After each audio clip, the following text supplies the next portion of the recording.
कि मानवता के लिए ना सभी के अंदर है, सभी को मानवता करने का बहुत इच्छा है। एक जरिया तो बने जो सबको एकजुट करके आगे ला सके। कि 15 अगस्त के दिन आप लोग जज्बे से भरे हुए रहते हैं, लोग देश के लिए कुछ तो फॉरेन करेंगे, कम से कम ब्लड तो देंगे, कुछ नहीं कर सकते, ब्लड तो दे सकते हैं। उसकी माता जी हमें रोते हुए बताई कि इतने समय में इतनी घटनाएं यहाँ पे घट चुकी है उनके बच्चे के साथ, और उनके बच्चे गलत रास्ते में जा चुके हैं। भाई कि छत्तीसगढ़ में हो आप, और यहाँ ना एक छत्तीसगढ़ियावाद भयंकर फैला हुआ है, तो इस पर आपका क्या राय है? जो छत्तीसगढ़ियावाद करते हैं तो संगठन चलाने में कोई दुविधा होता है, या किसी का मन से या कहीं ना कहीं सुनने को आप लोगों को भी आता हुआ, तो क्या प्रतिक्रिया रहता है उस पर? हम जहाँ जन्मे हैं यहाँ हमारा हक सबसे प्राथमिकता हमारा है। मैं हमेशा अपने दोस्तों को भी कहता हूँ, और जब मुझे ऐसा सुनाई देता है कि मेरे बारे में ऐसा कोई कुछ बोला जा रहा है या मेरे किसी ऐसे दोस्तों के बारे में बोला जा रहा है जो छत्तीसगढ़ी नहीं है। नहीं, आपका कहना सही है, लेकिन मैं आड़ा तिरछा सवाल इसलिए पूछ रहा हूँ क्योंकि संगठन चलाते तो कहीं ना कहीं एक हिंदुत्व का भाव आता है, तो कहीं ना कहीं लगता है ना कि कई लोग बोलते हैं कि आप तो यार भाई खाली हिंदू वाली बात कर रहे हो। जय सिया राम, मैं दिनू साहू स्वागत करता हूँ आपका जनता मीडिया फैक्ट्री में। और आज का पॉडकास्ट है हमारे दो मित्र के साथ, और दोनों मित्र ने काफ़ी समय से यानी कि एक संगठन में जुड़े हुए हैं और संगठन को चालू किया है। और इनका परिचय है, भाई साहब का नाम है जय सोनी करके और उनका नाम है राहुल मुनेश्वर करके। और भाई साहब लोगों से काफ़ी समय से मेरा भी परिचय रहा और ब्लड कैंप वगैरह में सहयोगिता दिखाए हैं, और काफ़ी सारे ऐसे गतिविधियों में साथ में रहकर कुछ चीज़ें जानने को मिला। तो मुझे ऐसा लगा कि इनके साथ एक पॉडकास्ट वीडियो बनना चाहिए और आप लोगों को भी जानकारी मिलना चाहिए। तो संगठन के विषय में और धार्मिक विषय में काफ़ी सारा चर्चा करेंगे भाई लोगों के साथ। तो चलिए आज का पॉडकास्ट चालू करते हैं। भाई जय श्री राम। जय श्री राम भैया। पहले तो मैं आपसे ये पूछूंगा कि आप संगठन जब स्टार्ट किए तो कैसे किए स्टार्ट संगठन? ये संगठन शुरुआत उसका तब हुआ था कि जब कोविड में न्यूज़ में दिखाया जाता था कि बहुत सारे ऐसे लोग हैं, जब साइंटिफिकली देखा जा रहा था कि प्लाज्मा के थ्रू कुछ इलाज चालू हो सकता है ज़रूरतमंदों का। तो उसके लिए हम लोगों ने सोचा, मैं और मेरे दोस्त ने, कि क्यों ना एक बार ब्लड डोनेशन कैंप किया जाए। तो उसके लिए हम लोगों ने पूरे दोस्तों से बात की। तब हम लोग हमारे ग्रुप में मात्र 10 से 12 लोग थे। तब हम लोगों ने आपस में बात किया कि सोचा कि क्या एक बार हम लोग कोशिश कर सकते हैं क्या कोविड में। तो बहुत सारे ऐसे परेशानी भी आने लगी कि किसी के मम्मी पापा बाहर जाने ही नहीं दे रहे थे उस टाइम, लेकिन एक मन में भाव था कि नहीं यार, हमसे ज़्यादा बुरी स्थिति में सामने वाले। तो इसलिए हम लोगों ने सोचा कि हम 12 लोग कम से कम स्टार्ट करते हैं। तो हम लोगों ने एक छोटा सा कॉल में एक मीटिंग लिया कि यार करते हैं करके। उसके बाद फिर हम लोगों ने ढूंढना चालू किया कि कौन से ब्लड बैंक में हमें जाना ठीक रहेगा जिसके थ्रू हम लोग ज़्यादा लोगों तक मदद कर सकें। तो हमें ब्लड बैंक में मिला समय के साथ। उसके बाद हम लोगों ने सिर्फ इंस्टाग्राम हो गया, जितने भी मीडिया है उसमें हम लोगों ने डाला कि हम ब्लड कैंप करने जा रहे हैं इस तिथि में 15 अगस्त को, जिसमें आप सभी का सहयोग का ज़रूरत है ताकि वो ब्लड जाएगा डायरेक्ट प्लाज्मा की जिनकी रिक्वायरमेंट है उनको। तो बस हम लोगों ने सोचा कि कम से कम हम लोग 10-15 हैं, उतना में ही शायद सीमित रह जाएंगे। पर पहली बार में इतना अच्छी सफलता मिल गई कि हम लोग को पहली बार में हम कम से कम 50 के आसपास पहुंच गए थे ब्लड कैंप में। तो इससे मुझे ये पता चल गया था और मेरे दोस्त को भी कि मानवता के लिए ना सभी के अंदर है, सभी को मानवता करने का बहुत इच्छा है। एक जरिया तो बने जो सबको एकजुट करके आगे ला सकें। तो जरिया भगवान ने हमें बनाया, तो उसके लिए मैं उनका बहुत धन्यवाद करता हूँ।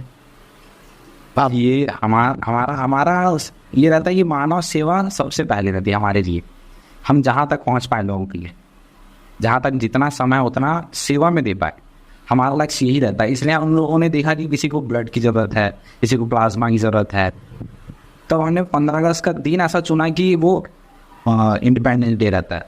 तो उस दिन ऐसा रहता है कि सब लोग इकट्ठे होते हैं एक साथ, तो देश के लिए कुछ करना है, तो लोगों के अंदर जज्बा भी होता है, नहीं यार ब्लड डोनेशन करेंगे आज के लिए।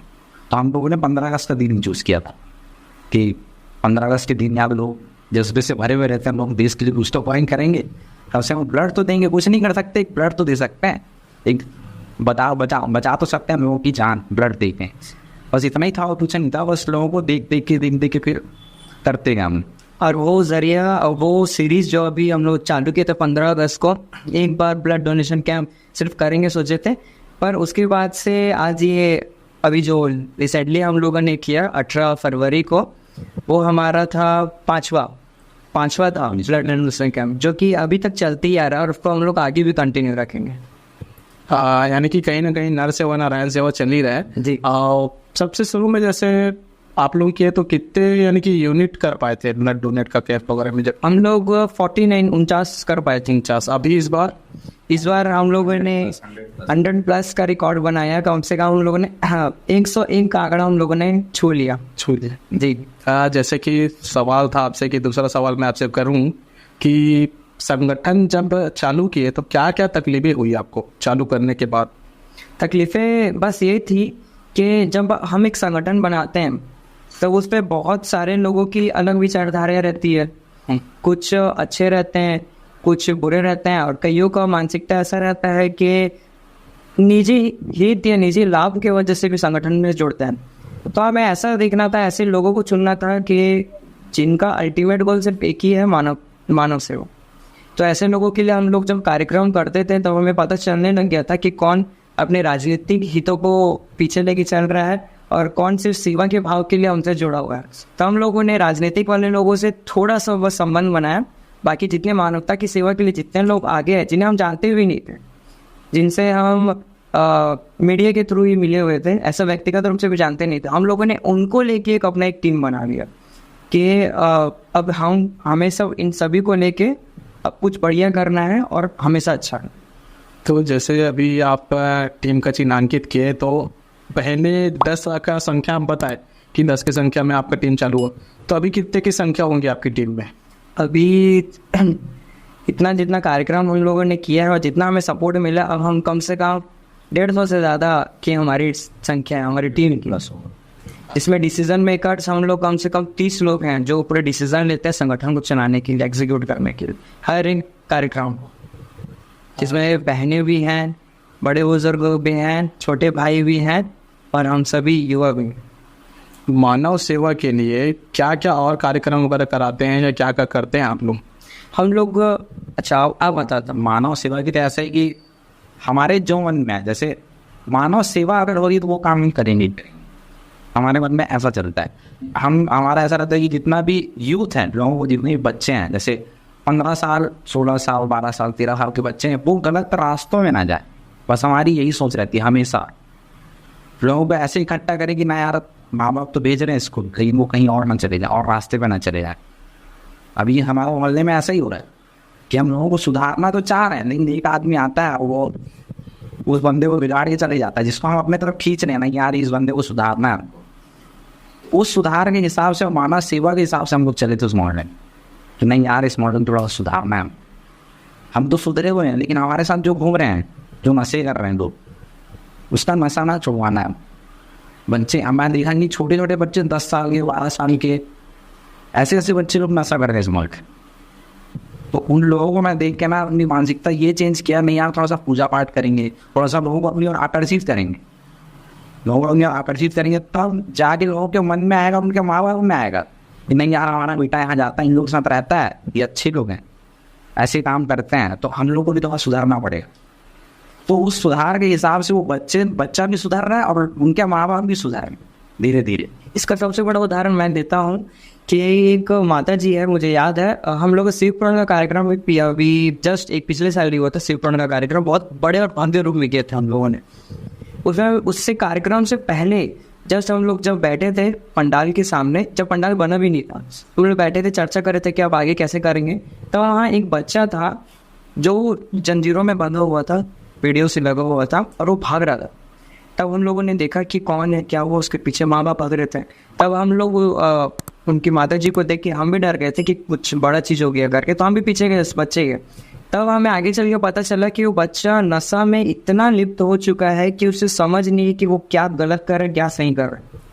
उसकी माता जी हमें रोते हुए बताएं कि इतने समय में इतनी घटनाएं यहाँ पे घट चुकी है उनके बच्चे के साथ और उनके बच्चे गलत रास्ते में जा चुके हैं। हम लोगों ने सोचा ये बहुत बड़ी और गंभीर समस्या है, तो उसके लिए ना हम लोगों ने धार्मिक कार्यक्रम भी प्रारंभ किया।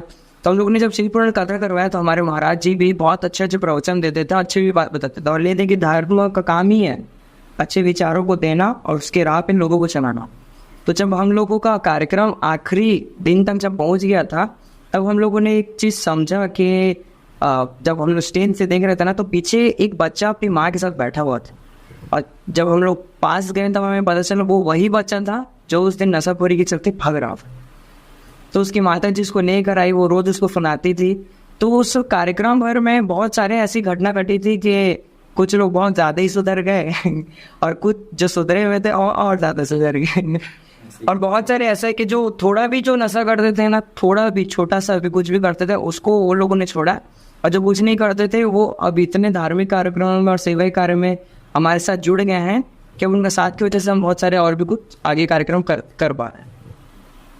बस हमारा यही रहता है कि हमारे पास अगर बंदा है हमारे साथ घूम रहा है तो हम उसको अच्छी चीज़ें ही देंगे, चाहे उसमें माँ बाप कैसे भी।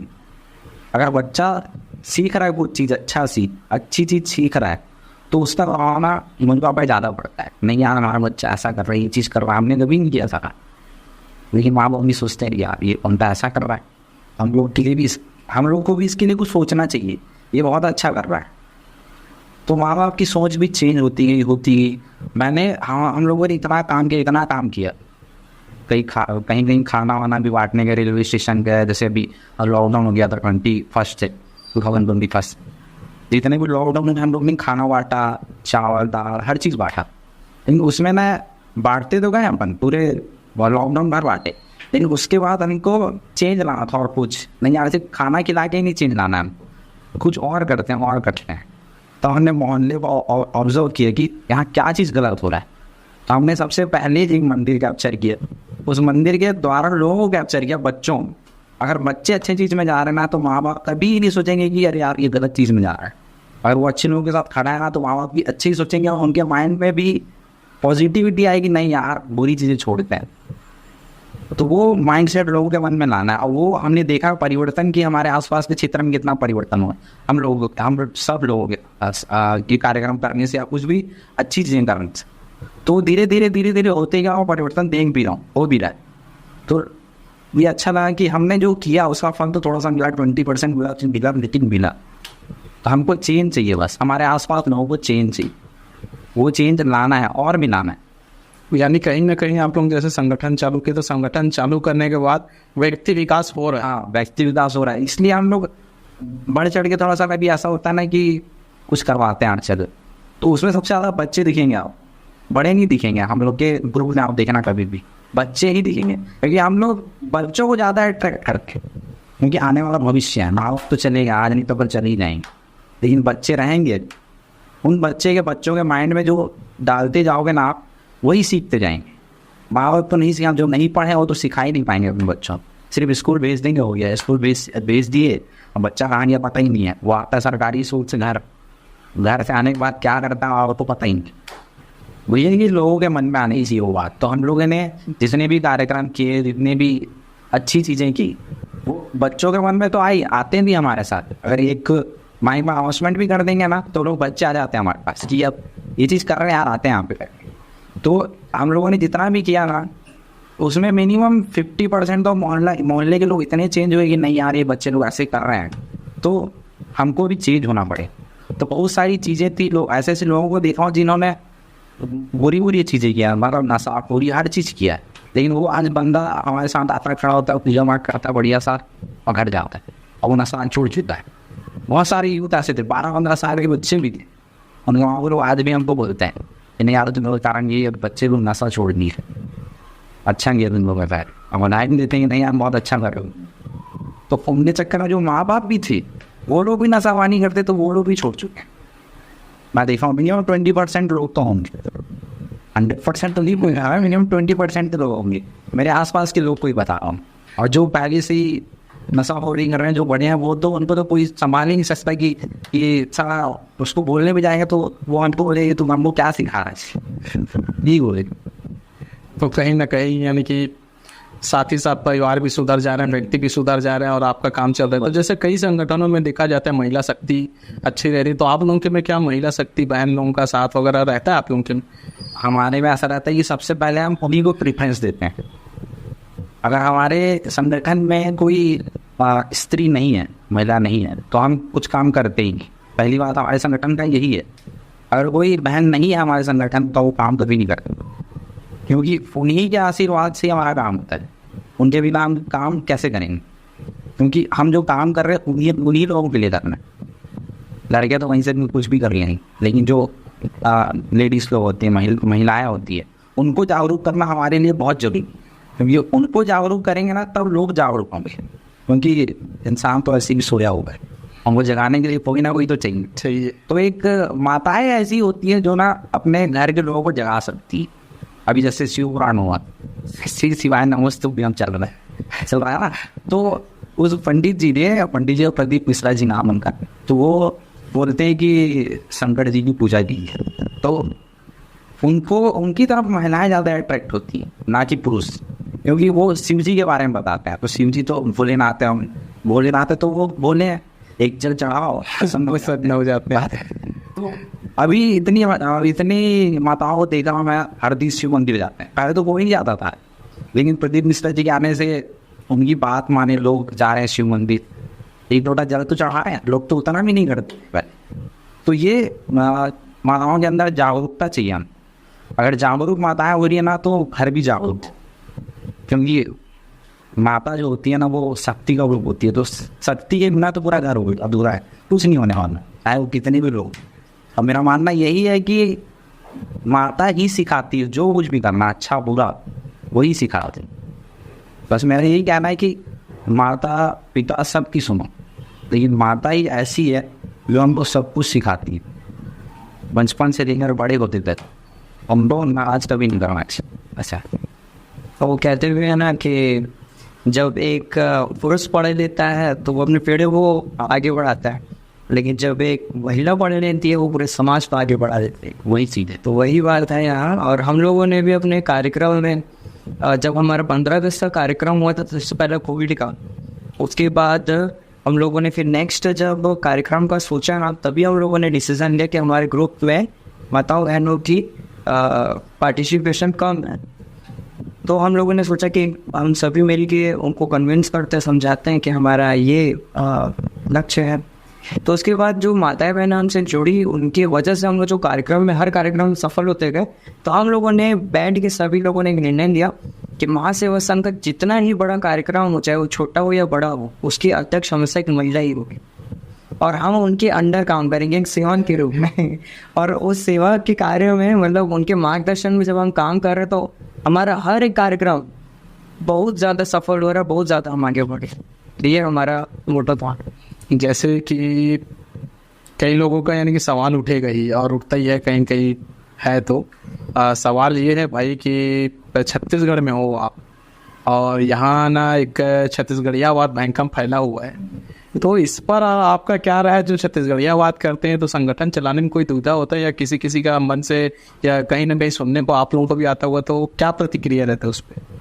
जी, विचार तो बहुतों के हैं जी। बहुतों को ऐसे भी विचार रहते हैं कि हम जहाँ जन्मे यहाँ हमारा हक, सबसे प्राथमिकता हमारा है। पर मैं ये सोचता हूँ कि मेरा व्यक्तिगत विचार है, मैं हमेशा अपने दोस्तों को भी कहता हूँ, और जब मुझे ऐसा सुनाई देता है कि मेरे बारे में ऐसा कोई कुछ बोला जा रहा है या मेरे किसी ऐसे दोस्तों के बारे में बोला जा रहा है जो छत्तीसगढ़ी नहीं है, पर हम लोग ना, मैं ऐसा बोलता हूँ उन लोग को कि हम जन्म यहाँ लिए हैं, छत्तीसगढ़ी माता को पूजा करते हैं, उनको अपनी माँ समान मानते हैं, वो हमारी माँ ही है, उनको आगे बढ़ाने के लिए देखते हैं। यहाँ के एक एक कण कण में हमारी माता का अंश है और हम उनकी पूजा करते हैं।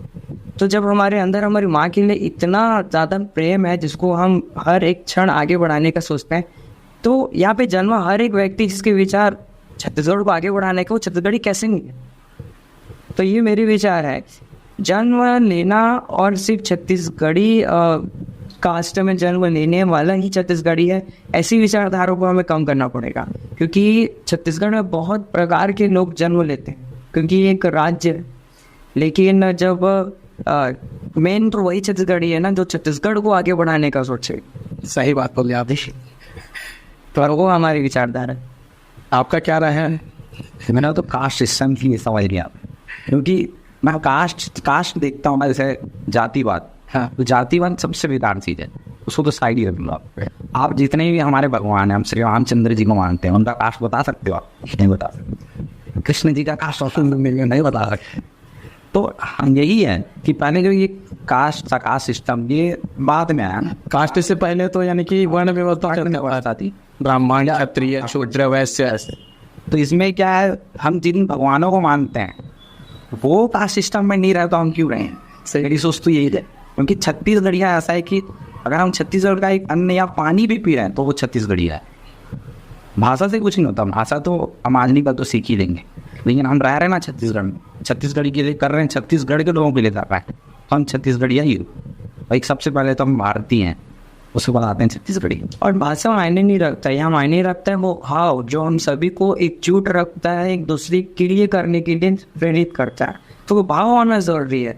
भाषा तो बहुत सारे प्रकार की भाषा है, हर प्रांत में जो भी कहीं ना कहीं अलग अलग चलता ही है जी। तो यहाँ भी एक छत्तीसगढ़िया भाषा है, और जो है तो है। रामचंद्र जी थे जी, तो अयोध्या के थे, हिंसवी के थे जी लेकिन उन्होंने छत्तीसगढ़ में अपना पूरा 14 साल बिता दी थी जी, वनवास का। लोगों ने आज तक उसका उनका कास्ट नहीं पूछा कि कौन से कास्ट के थे। और छत्तीसगढ़िया लोग सबसे ज़्यादा रामचंद्र जी की पूजा करते हैं और माता जी की पूजा करते हैं, और सबसे ज़्यादा रामचंद्र जी को ही मानते हैं लोग, मेरा ऐसा मानना है। चले थे लड़के लोग, आप सही बोले। और ये जितने भी यानी कि ये वीडियो देख रहे हैं उनको समझने की यानी कि बात है कि रामचंद्र जी को जब नहीं पूछे तो अभी पूछने की क्या हो सकता है, अभी क्या हो सकता है, मेरा यही कहना है। अभी रामचंद्र जी तो अयोध्या के श्री आए, रामचंद्र जी अयोध्या से सीधा छत्तीसगढ़ घूमते हुए कहा श्रीलंका, उनको किसी ने कास्ट नहीं पूछा कि तुम किस जाति से आते हो, तो हम तो आए छत्तीसगढ़ में रहते हैं, छत्तीसगढ़ में पैदा हुए हैं तो आए छत्तीसगढ़। हाँ, जैसे कि मेरा एक और सवाल इसी में रहेगा। मेरा ऐसा मानना है हिंदू भाई भाई, तो इसमें क्या रहता है, संगठन दृष्टि से आप लोगों का क्या विचार है? हिंदू भाई भाई ऐसा है कि सेवा सबसे पहले है मेरे लिए, चाहे वो कोई भी धर्म हो, अगर कोई सेवा कर रहा है ना तो मेरे लिए सबसे आगे, मेरा यही मानना है। सेवा से बड़ा कोई धर्म नहीं, ये हमारा विचार रहा है शुरू से और अभी भी है और हमेशा रहे। कोई व्यक्ति अगर किसी अलग जाति में, अलग धर्म में चलो लिया, लेकिन उसके विचार वही है जो जिससे किसी का भला हो सके, तो जो हमारा मानवता का जो धर्म है ना वो कायम ही रहेगा, और उससे बड़ा कोई धर्म नहीं है हमारे लिए, तो यही है।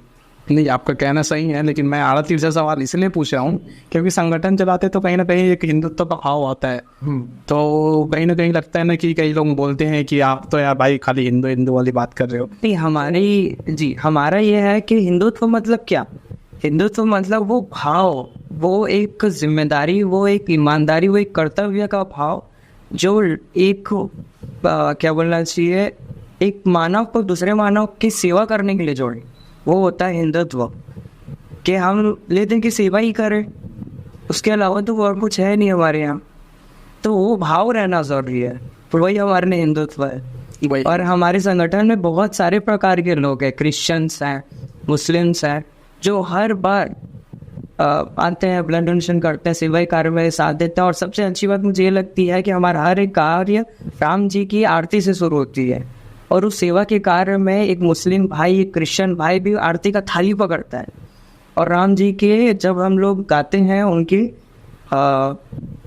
उनका आरती जब भी करते हैं, स्तुति करते हैं, तो उसमें वो भी साथ रहते हैं। तो एक अच्छा लगता है हमें कि हम सभी एकजुट है, एक साथ हैं, क्योंकि हमारा मेन जो लक्ष्य है ना वो पूरा होना जरूरी है। हम किस जाति के, किस धर्म से, वो आने नहीं रखते, यानी कहीं ना कहीं इंसान में इंसानियत हो तो हाँ, तो वही हमारा धर्म है, हमारा ही धर्म है। माना पे शिक्षा के विषय में आपका क्या है, यानी शिक्षा के लिए क्या सोचते हो आप? शिक्षा को कैसे यानी कि बढ़ाना चाहिए, इन्फ्लुएंस करना चाहिए, बच्चों में क्या शिक्षा रीति नीति आना चाहिए? सबसे पहले ऐसा है कि शिक्षा जो है ना वो घर से स्टार्ट होती है। पहली आपकी चीज़, अगर माँ पापा जैसे माँ बाप जो भी शिक्षा देंगे वो सबसे पहले बच्चे ग्रहण करते हैं। तो हमारे अपने माँ बाप ने जो शिक्षा ग्रहण की वो हम कर रहे हैं, अभी भी कर रहे हैं, अभी भी हम लोग उनसे ज्ञान लेते रहते हैं कि इसके लिए क्या करना चाहिए, उसके लिए क्या करना चाहिए। तो सबसे पहले हम यही बोलेंगे कि सभी माता पिता यही बोलेंगे हमको कि सबसे पहले अच्छा जो संस्कार है और अच्छी शिक्षा है वो अपने अंदर देखिए कि हम कितनी अच्छी शिक्षा दे सकते हैं अपने बेटे और बेटी को। मेरा तो यही सबसे पहले विचार है। और ये भी बोल सकते हैं दिनेश भैया कि बच्चा स्कूल में 6 घंटा रहता है, बाकी घर में उतना ज़्यादा समय घर में बिताता है, तो घर का माहौल और घर में माता पिता का व्यवहार और कैसा एक वातावरण बना हुआ है वो उस बच्चे की मानसिकता पे सबसे ज़्यादा प्रभाव डालता है। तो अगर हम घर को ही इतना अच्छे से रखें मतलब परस्पर संभावना की भावना को बनाए रखें। संस्कार क्या है, क्या अच्छा है, क्या बुरा है, उसके ऐसे विचार बच्चे के मन में अगर लाएं तो सबसे प्राथमिक शिक्षा तो ये पूरी हो जाती है। दूसरा, स्कूली शिक्षा में ये बोल सकते हैं कि स्कूली शिक्षा में अभी के टाइम में दो चीज़ों की कमी है। एक तो टेक्निकल चीज़ बच्चों को सिखाया नहीं जाता, और दूसरा संस्कारों में बहुत ज़्यादा कमी है हमारी शिक्षा में। मैंने ऑब्जर्व किया है, पर्सनली बता रहा हूँ। तो हमें उस चीज़ को भी भरना है कि कोई बच्चा अगर पढ़ाई कर रहा है तो उसके अंदर ऐसे गुण आ सके जिससे उसके हर एक कार्य से कोई ना कोई व्यक्ति का भला हो सके। ऐसा एक मोरल वैल्यूज़ को उसके बच्चे के अंदर लाना पड़ेगा, ताकि वो आगे चल कुछ भी बनाए, कुछ भी करे, या कोई बड़ा अधिकारी बने, डॉक्टर बने, इंजीनियर बने, पर उसका हर एक कार्य से जुड़ा हुआ एक व्यक्ति का हमेशा हमेशा भला होना चाहिए। ये हमारी शिक्षा में कमी है जिसको पूरी करना पड़ेगा। देखिए, हम तो कर सकते हैं, हम तो सिर्फ 10% ही कर सकते हैं। वो सारी चीज़ें जो करती हैं गवर्नमेंट ही करती है। तो हमको आवाज़ उठानी चाहिए गवर्नमेंट की कि ये चीज़ नहीं हो रही शिक्षा के तौर पर। क्योंकि कहीं ना कहीं 35 से लगा था तो हम धर्म ग्रंथों को स्कूल में पढ़ नहीं सकते, ये सब तो रेगुलेशन है। अब कहीं ना कहीं अब सरकार को सोचना भी जरूरी है कि 35 से हटे, तब जाके हम भागवत गीता रामायण पढ़ा सके स्कूल में, तभी जाके शिक्षा में यानी कि कहीं ना कहीं आएगा। अनुसरण करेंगे बच्चे तो धार्मिक चीज़ों में भी आगे बढ़ेंगे। तो आपसे एक और सवाल रहेगा भाई। सवाल ये है कि नशा को कैसे ख़त्म किया जाए जड़ से, या नशा को कैसे रोका जा सकता है? अगर नशा को रोकना है ना, तो सबसे पहले अपने घर से शुरुआत करना पड़ेगा हमको। सबसे पहले ऐसे होता है कि सबसे ज़्यादा ना नशा करने वाले हो, जैसे अब नशा करना है, सबसे पहले हम पता ना हम हमारे माँ बाप को ही रहता है, ये बंदा ना सबसे पहले नशा करेगा। अगर हम सोचते हैं ना कि नशा करके आ जाते हैं और माँ बाप से छुपा लेते हैं, लेकिन वो सबसे ज़्यादा गलत चीज़ है। क्योंकि हमारे घर में हमारी माँ होती है, जिसको तब पता रहता है आप नशा करके आओ या मन आओ। हम जाएंगे भी ना तो पहचान नहीं कि हमारा लड़का कैसा है, क्योंकि हम 26 साल का हो चुके हैं। 26 साल से हमको झेल रही है, हमको पता है कि वो लड़का कैसा है बाहर। तो मैं सभी लोगों से यही चाहूँगा कि सबसे पहले अपने घर से ही शुरुआत करें। पहले अपने जितने भी बेटा है बेटी हैं उनको पहले देखें कि वो क्या कर रहे हैं, कहीं गलत चीज़ों में तो नहीं जा रहे हैं, नशा की खोरी में तो नहीं जा रहे हैं। अगर नशा खोरी में जा रहे हैं तो उनको सुधारे कैसे, सबसे पहली मेंटली भी यही है।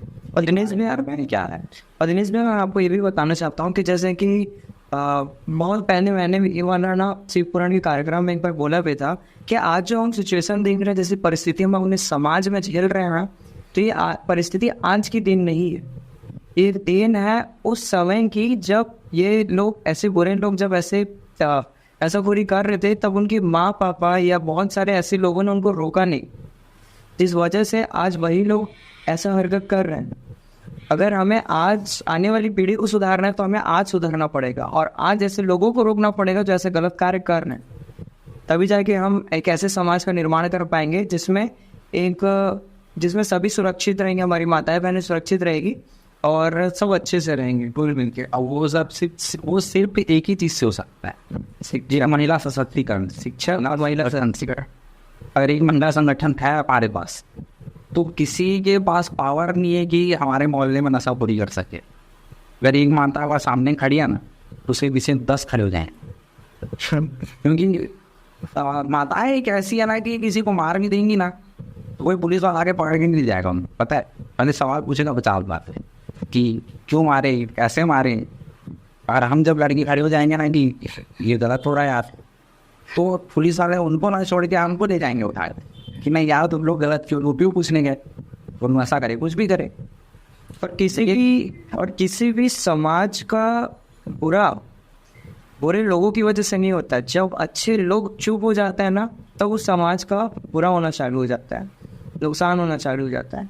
तो यही सब देख के अच्छे लोगों को कम से कम आवाज़ उठाना ही पड़ेगा, चाहे आवाज़ आपके अपनों के विरुद्ध ही क्यों ना उठाना पड़े।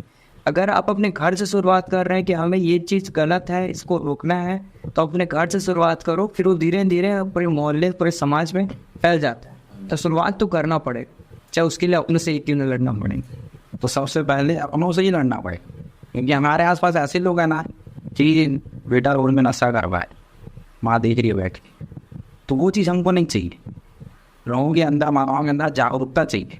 नहीं यार बेटा नशा कर रहा है तो ये झापड़ दूँ उसको घर लेके जाऊँ। तो उस एक माता को देख के ना 10 लोग आएंगे, 10 माताएं और आएंगी, या मेरा बेटा भी ऐसे ही करता है, उसको भी ऐसे ही करना पड़ेगा, भले कुछ भी हो जाए, कोई दिक्कत नहीं है। लेकिन ऐसे लोगों को भी देखा हूँ कि अपने मम्मी पापा की इज्जत ही नहीं करते, आते हैं नशा पूरी करते हैं, 200-300 मांगते हैं, नहीं देते तो फिर झगड़ा करते। ऐसे लोग भी हैं। तो मैं ऐसे लोगों से, ऐसी माताओं से बोलूँगा कि वो तो हैं आपके बेटे, लेकिन उतना भावनाएं मत बहो कि वो आने वाले टाइम में खुद ही बर्बाद हो जाए, आपको बर्बाद कर दें, क्योंकि वो तो अभी नहीं खिला रहा तो बाद में भी नहीं खिलाएगा। हमारी सोच यही रहती है कि ना जितने भी बुरे लोग हैं तो वो माताओं के थ्रू सुधरे या हमारे थ्रू सुधरे या किसी भी अच्छे लोगों के थ्रू सुधरे, क्योंकि जितने हम लोगों से मिलेंगे अच्छे अच्छे लोगों से, वो ज़्यादा प्रभाव पड़ता है। हम कितनी भी किताबें पढ़ लें, हमारे अंदर उसकी बहुत सारी चीज़ें आएंगी, जो भी हम फिलोसफी पढ़ते हैं, जैसे भी कुछ भी पढ़ते हैं, हमारे माइंड में तो रहेगा, लेकिन उसको हम इन्वॉल्व नहीं कर पाते अंदर। जितने लोगों से मिलने के बाद अपन इन्वॉल्व कर पाते हैं उस चीज़ में, क्योंकि सामने का जो स्वभाव है ना, सामने जिससे हम बात कर रहे हैं, उसका स्वभाव सबसे ज़्यादा इम्पैक्ट पड़ता है हमारे ऊपर कि नहीं यार ये बंदा अच्छा बात कर रहा है। और एक बुरी आदत पूरी परिवार को तो डुबा ही देती है, साथ में उससे जुड़े हुए जितने भी लोग, चाहे वो समाज हो, चाहे वो राज्य हो, चाहे वो देश हो, सभी के लिए बहुत ज़्यादा नुकसानदायक होता है। और सही बात ये भी है भैया, बहुत सारे लोग ऐसे ग्रेजुएट हैं हमारे भारत में। एक और टॉपिक उठा रहा हूँ, ग्रेजुएट बहुत सारे हैं, कईयों ने BA किया, MA किया, PhD भी किया, लेकिन आज भी उन्हें ये नहीं पता है कि हमने इतना पढ़ लिया है पर उसको अपने रियल लाइफ में उसको एग्जीक्यूट कभी नहीं करना है। हमारी शिक्षा हमें कहीं ना कहीं ये सिखाती है कि हमें कैसा व्यवहार करना भी चाहिए, कम से कम उतना तो हम करें, जो क्या गलत किया क्या सही किया। अगर ग्रेजुएट होने के बाद भी नहीं सीख पा रहे तो आपकी पढ़ाई व्यर्थ है, वो चीज़ समझना पड़ेगा आज के युवा।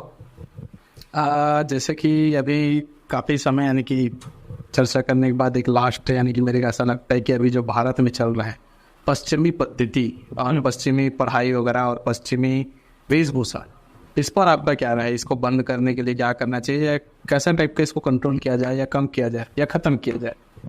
इसके लिए मेरा ऐसा विचार है कि कोई सभ्यता खराब होती नहीं है, बस है समय के साथ थोड़ा परिवर्तन होता है। अगर हम पश्चिमी सभ्यता के ड्रेस कोड को एक्सेप्ट कर रहे हैं तो उनकी जो उनके अच्छे संस्कार हैं हमें उसे भी एक्सेप्ट करना पड़ेगा, उन्हें भी अपने जीवन में उतारना पड़ेगा। और रही बात है कि अगर हम पश्चिमी सभ्यता को अपना रहे हैं तो उनके अच्छे संस्कारों को भी हमें अपनाना चाहिए। बात बस यह है कि पश्चिमी सभ्यता मतलब हमारे मन में बस यही चलता है कि छोटे कपड़े, ड्रिंक कर रहे होंगे या कुछ ऐसे ही व्यवहार रखते होंगे जो कि समाज की उचित नहीं है, हमारे भारतीय समाज की उचित नहीं है। पर वहाँ पे भी एक ऐसे सभ्यता के कुछ लोग रहते हैं जो लोगों की सेवा कर रहे हैं, हम उनसे भी तो सीख सकते हैं। तो हमारे भारतीय समाज को उनसे अच्छी चीज़ें भी सीखना पड़ेगा।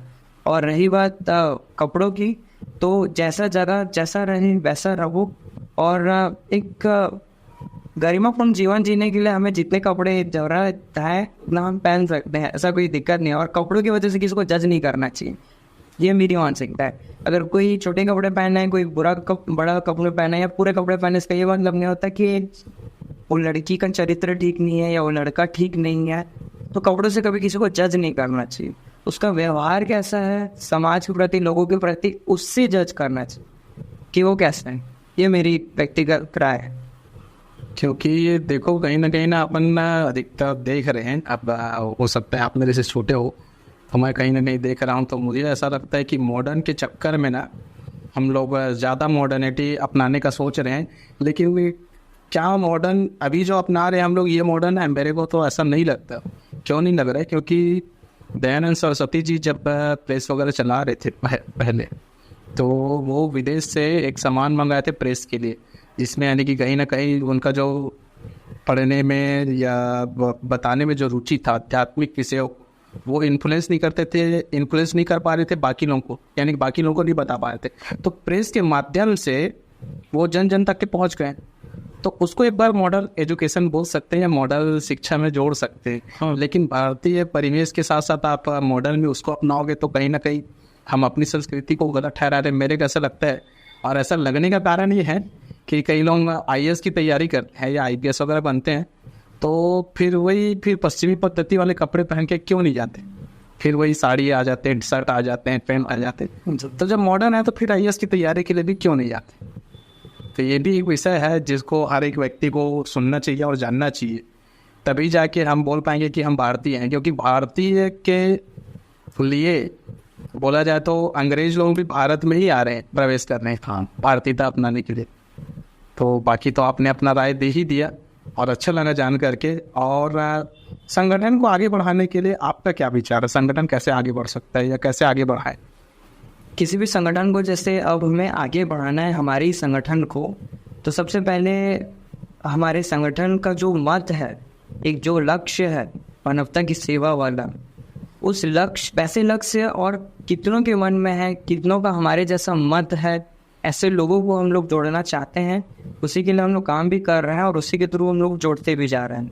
हम जब अच्छे कार्य करते हैं तो एक अच्छे कार्य के पीछे 100 लोग हमसे जुड़ जाते हैं, कि जब उन्हें दिखता है कि नहीं यार ये अच्छा कार्य हो रहा है, हमें इनका साथ देना चाहिए, तो हमारे अच्छे कार्यों को देख देख के लोग हमसे जुड़ रहे हैं। हम कुछ नहीं कर रहे हैं अलग से, लोग हमारे अच्छे कार्यों को देख के जुड़ रहे हैं कि जो हमारा लक्ष्य है उसी के लिए। तो ऐसे ही संगठन आगे बढ़ रहा है। तो जैसे संगठन जैसे चला रहे हो तो कहीं ना कहीं राजनीति और संगठन दोनों को मैनेज करने के लिए क्या, क्योंकि कई लोग संगठन में भी राजनीति करने लग जाते हैं, तो इसके लिए क्या है? कुछ संगठन वाले को कुछ अलग रखने का सोचे हो, राजनीति करने वाले थोड़ा सा अलग टाइप का सोचे हो, क्या है उसके लिए कुछ?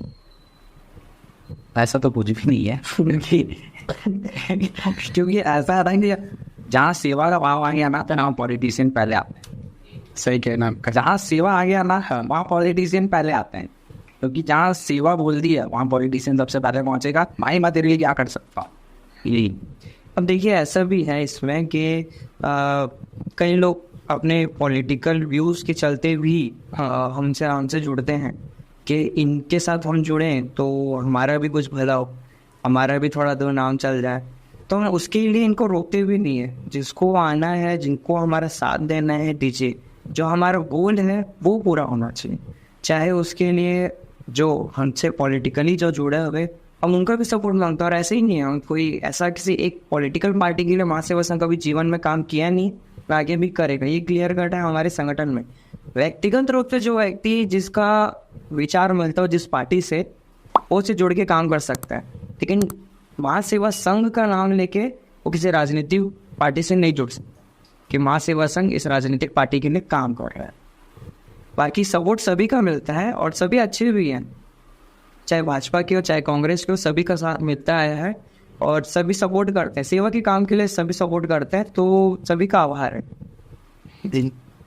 ऐसा कोई उपदेश या समाज को ऐसा कोई बात हो जो आप बताना चाहते हो आप दोनों, तो वो बात रखिए जिससे कि समाज का, जातियों का या फिर आमजन व्यक्तियों का उद्धार हो, तो बिल्कुल रख सकते हैं हमारे पॉडकास्ट के माध्यम से।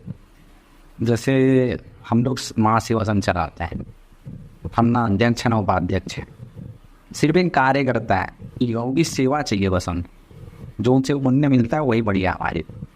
तो लोगों के मन में कभी कभी ऐसा आ जाता है कि नहीं यार ये बाहर के लोग ये तो छत्तीसगढ़िया नहीं है। तो वो मैं लोगों को यही समझाना चाहता हूँ कि हम भारतीय सबसे पहले हैं, उसके बाद हम छत्तीसगढ़ में रहता हूँ, छत्तीसगढ़िया सबसे पहले। तो जो भी हमारे व्यूअर्स हैं, जो भी हमको देख रहे हैं, तो ये कभी ना समझें कि हम बाहर के हैं, हम छत्तीसगढ़ के ही लोग हैं और हमेशा ही छत्तीसगढ़ के लिए ही करेंगे, ना कि दूसरे स्टेट के लिए करेंगे। तो सबसे पहले यही बोलूँगा कि छत्तीसगढ़ महातारी की जय, जय जोहार, जय छत्तीसगढ़। हाँ, जैसे एक टॉपिक और रखता हूँ मैं, जैसे वृंदावन में प्रेमानंद जी महाराज, तो मैं सबसे ज़्यादा उन्हीं की वीडियोज़ देखते रहता हूँ, इधर उधर से बहुत वायरल होती है। तो उनसे सबसे ज़्यादा यूथ इंस्पायर हो रहा है आज के डेट, क्योंकि उनके ज़्यादा संत अभी तक लोगों ने हम देखा ना देखेंगे, वो बहुत फेमस। और उनकी जब निकलती है रैली तो लोग खड़े रहते हैं, उनको चरण स्पर्श करते हैं ऐसे रोड पे। देखा और वीडियो देखते रहता हूँ, जाने की बहुत इच्छा है। तो मैं ऐसे बोलता हूँ कि प्रेमानंद जी महाराज जो हैं, वो ऐसा लगता है कि स्वयं कृष्ण के रूप लगते हैं, क्योंकि उनसे बड़े बड़े लोग आके मिलते हैं और इन्फ्लुएंस भी होते हैं, यार इतना बड़ा आदमी इनसे मिल के जा रहा है। तो हमें प्रेमानंद जी महाराज जैसे लोगों को ना देखना चाहिए, उनसे सीखना चाहिए, उनकी बातों को अपनाना चाहिए, यार क्या गलत है क्या सही है। तो मेरे को सबसे अच्छा ये देख के लगा कि एक संत जो है वो पूरे यूथ को चेंज कर रहा है, धीरे धीरे पूरे भारत को चेंज कर रहा है, सिर्फ एक वृंदावन पे रह के। तो उनको बहुत बहुत आभार दूंगा मैं कि आपके कारण पूरा यूथ चेंज हो रहा है, बस यही है। और मैं ये बोलूँगा कि जो भी व्यूअर्स हैं वो लोग इस चीज़ को ज़रूर ध्यान दें कि जीवन का कभी भी अंतिम लक्ष्य ये नहीं होना चाहिए कि हमें पैसे कमाने हैं या हमें सिर्फ अपने निजी जीवन को आगे बढ़ाना है या सिर्फ अपने निजी हितों को पूरा करना। जीवन का अंतिम लक्ष्य हमेशा ऐसा होना चाहिए जिससे दूसरों का भी भला हो सके, क्योंकि जीवन में हमें एक ही बार लाइफ मिलता है, उससे भी अगर हम किसी के काम ना आए तो ऐसा जीवन व्यर्थ है। क्योंकि भगवान ने हमें दूसरों से अलग इसलिए बनाया है क्योंकि हम बहुत ज़्यादा विचारधाराओं वाले लोग हैं, हम बहुत कुछ कर सकते हैं, इसलिए भगवान ने हमें ऐसा व्यक्ति बनाया। तो उस लक्ष्य को आप लोग भी हमेशा लेके चलिए और जितना हो सके उतना लोगों का भला करने में हमारा साथ दीजिए और स्वयं खुद जाके लोगों का मदद करें। और मैं ये भी बोल रहा हूँ, सभी लोगों ने एक बार देखा भी होगा कि एक बार बिल गेट्स ट्रेन से गुजर रहे थे तो उनको न्यूज़पेपर चाहिए था। तो उन्होंने जब न्यूज़पेपर लिया तब उनके पास पैसे नहीं थे, तो न्यूज़पेपर वाले ने उनसे ये कहा था कि मेरे पास अभी आप अभी ले जाइए, पैसा अब मत दीजिए। तो बिल गेट्स जब उनसे पेपर नहीं लेता, उसके कई सालों के बाद जब अमीर हो गए थे बहुत ज़्यादा, तो उन्होंने उस न्यूज़पेपर वाले को ढूंढा, बहुत जगह ढूंढा कि कहाँ है वो न्यूज़पेपर वाला। तो न्यूज़पेपर वाला बहुत सालों के बाद उन्हें मिला, तो बिल गेट्स उनके पास है और बोलते हैं कि मैं बिल गेट्स हूँ और मैं आपको इतना पैसा दे रहा हूँ क्योंकि आपने मेरा मदद किया था करके, तो आप मुझे जानते हैं क्या? तो न्यूज़पेपर वाले ने कहा हाँ मैं आपको जानता हूँ, मैंने आपका मदद किया था, लेकिन आप मेरे से कभी बड़ा नहीं बन सकते। उसका रीज़न ये है कि मैंने आपका मदद तब किया था जब मैं कुछ भी नहीं था, तब मैं गरीब था, और आप मेरा मदद कर रहे तब आ रहे हैं जब आप विश्व के सबसे अमीर व्यक्ति। तो मैं यही बोल रहा हूँ, आप जिस भी सिचुएशन में रहें, जितनी भी कंडीशन में रहे, जितनी ही परिस्थिति में रहे, हमेशा ये सोचे कि आपसे भी बुरी कंडीशन में कोई ऐसा व्यक्ति है जिसकी मदद की आपको ज़रूरत है, तो ऐसे लोगों के लिए खड़े हुए, चाहे वो लोग हो, समाज हो, या कोई व्यक्ति हो या कोई जीव हो, उनके लिए ज़रूर खड़े। जय जवाहर। भाई लोगों ने बहुत अच्छा विषय रखा और काफ़ी सारी चीज़ें जानने को मिला। तो आप लोग भी अपना सुझाव देना कि इस विषय में जितने सारे चर्चा किए उसमें कमेंट के माध्यम से आप बताना कि इसमें से कौन सा विषय आपको पसंद आया, और अपने सारे मित्रों को शेयर मार दीजिए और चैनल में नए हैं तो सब्सक्राइब कर दिए। और ये पॉडकास्ट हम यही समाप्त करते हैं। जय सिया राम भाई। जय श्री राम।